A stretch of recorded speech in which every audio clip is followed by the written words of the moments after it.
butter and jelly cookies. Why just make regular peanut butter cookies when you can kick it up with your favorite fruit preserves? That's what I think. So we made them two ways. These are the famous 3-ingredient peanut butter cookie that has been going all around the internet, except for we used all brown sugar, so it's just peanut butter, egg, and brown sugar. We used chunky, you don't have to.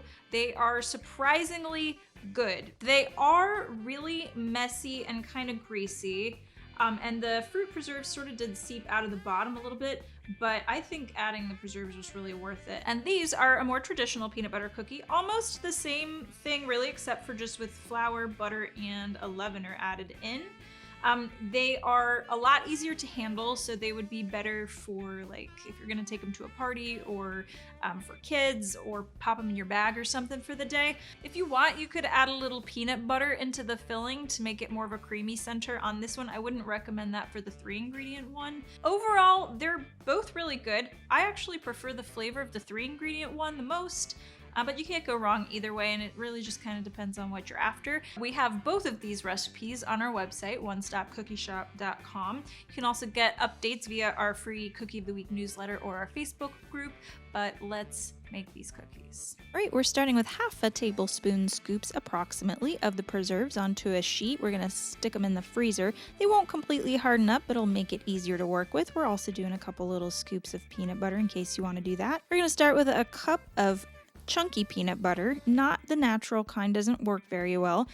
You can also do creamy peanut butter. It's really up to you, but I think it looks really nice with the extra texture. It gives you kind of an additional ingredient for free there. So it's gonna look really dark and smooth with our brown sugar, but it gives it a really good flavor. I definitely recommend it. For our regular peanut butter cookies, we're gonna cream our butter and sugar first, like a normal cookie. We're using our hand mixer, which was a little bit messy, so if you have a stand mixer, maybe just go ahead and go with that. But you know, it's nice to avoid the extra dishes sometimes.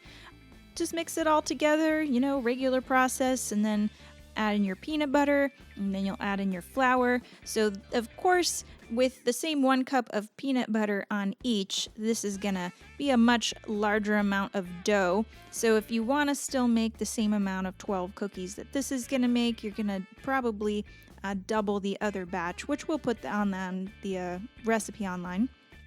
Okay, just put both of these into the fridge for about a half an hour to chill so they're nice and easy to work with.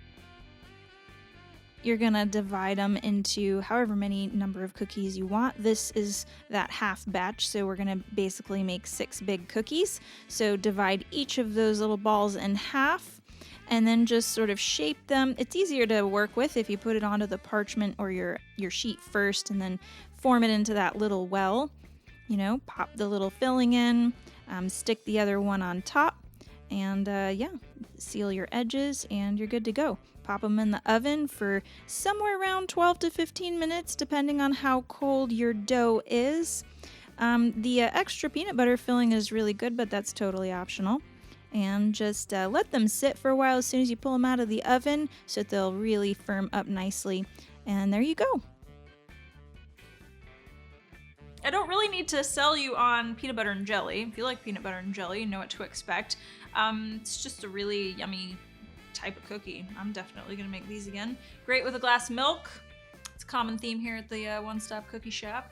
But thank you so much for watching. I'm your humble host, Carly, and I hope you join me next time. Again, you can get updates via our free newsletter or just by joining the Facebook group, our YouTube channel, all that good stuff. So thank you so much, and have a wonderful cookie day.